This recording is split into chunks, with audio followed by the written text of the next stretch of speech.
Welcome to Reality is Undefeated. I'm Ant Gatewood. Thank you for tuning in. One thing that a lot of young parents don't realize is the influence that your children's friends will have on them when they hit a certain age. Those preteen years, those middle school years, that's when you start to see changes in your children. It does not matter how well you raise them at home. You're going to have to pay attention when they hit these years because it could be the slightest thing that a good apple has in common with a bad apple that will turn that bad apple bad also. Yeah, you could have a daughter who likes Taylor Swift and she wears a Taylor Swift, shirt to school, and the bad apple girl sees the Taylor Swift shirt and comments and compliments your daughter on it. And the bad apple girl is popular, and so your daughter likes the attention that the bad apple girl gave her about the Taylor Swift t-shirt. Next thing you know, your daughter is hanging out with bad apple because they both had an interest in Taylor Swift.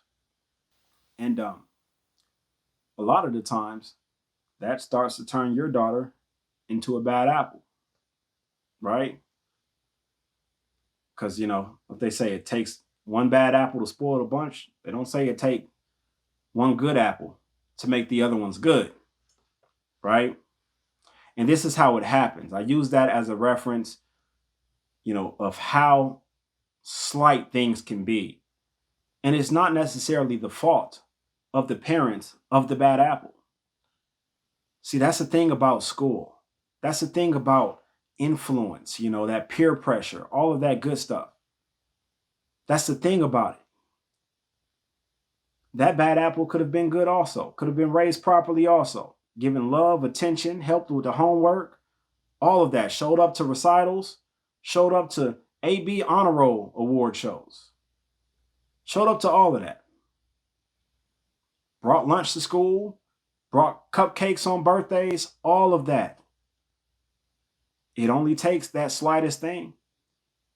It only takes your son's favorite basketball player to be the same favorite basketball player of the bad apple, and your son wearing the shoes and jersey to school that gets the bad apple's attention and gets the compliment, and that bad apple is also more popular.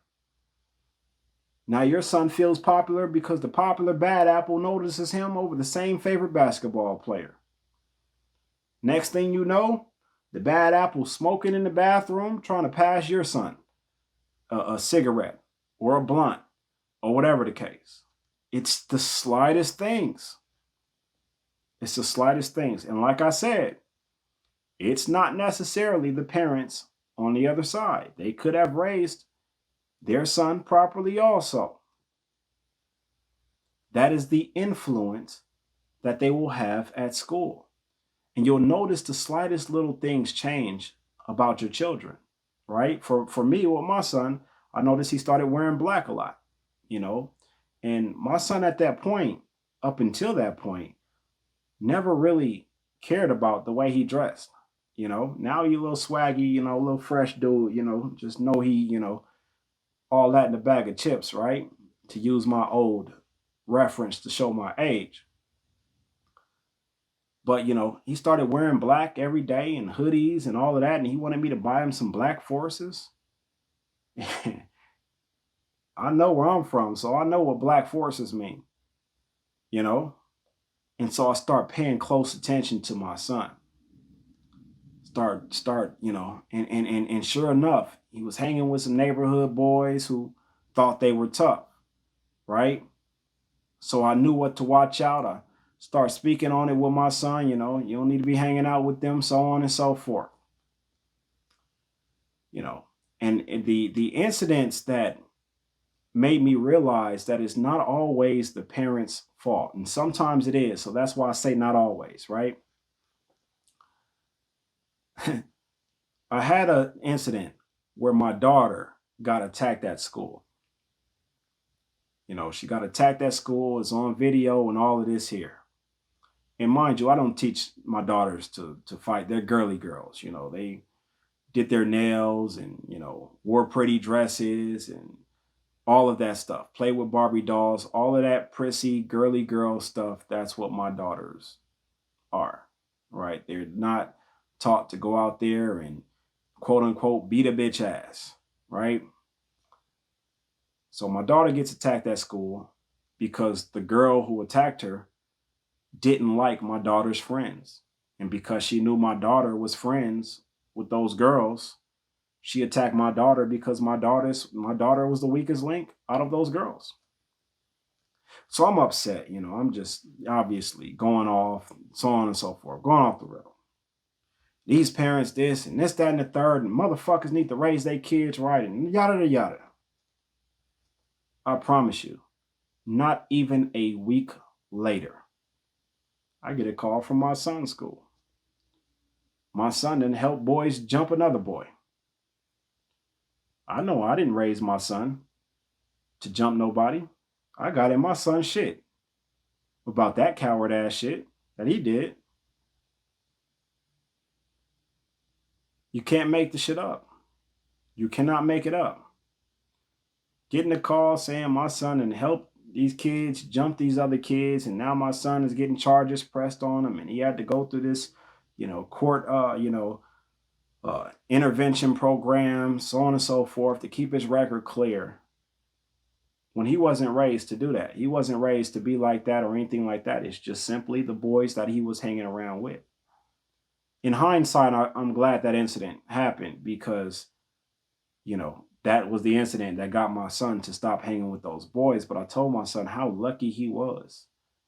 How lucky he was that that boy didn't fall wrong and crack his head and die at that school or severely injure himself or anything like that.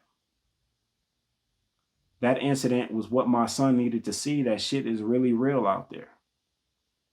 And he's been on the straight and narrow ever since. But I keep that tight eye on him. I keep that, noticing what he's doing.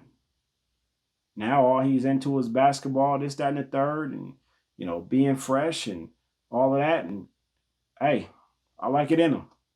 I like it in him. But I say all of that to say this.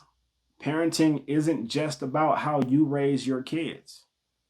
It's a lot of things you got to pay attention to as a parent. This is why a lot of parents don't know that their kids is into other things, because as soon as the kid leaves the house, they don't pay attention to them anymore. They come home, they still speak proper and polite and still do their homework and still, dinner and, and then they go lay down at 7:30. And, you're just thinking, your son or daughter is goody two shoes doing whatever. But they done got back up at 11:30 and jumped out the window. And they out in them streets. And you're not even paying attention to the alcohol that they hiding in under their bed and things like that. Because all you are paying attention to is how you raise them and the morals you raise them with. You got to be ready to step in. You got to know when things have changed. And the most important moves you'll ever make in your life as a parent is the moves after an incident. See, when everything is all good, parenting is easy. It's those moments when everything ain't all good. Or where you got so many emotions running through you as a parent, you don't know what to do in that situation.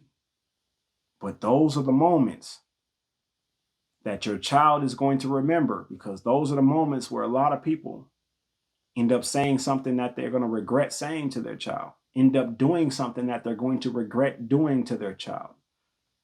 Those are the pivotal moments that either boost your child in that bad direction they were going, or change the way that they're going, change the way that they're moving. Those are the moments that challenge you as a parent. And I know everybody tell me all day I look like I'm 25. Fuck am I talking about parenting for? I have an 18-year-old daughter, a daughter that's about to turn 17 next month, a 15-year-old son, and an 11-year-old daughter. If it's one thing I know about, it's teenage and preteen kids. So you ain't got to take my advice, but it's here in case you want to.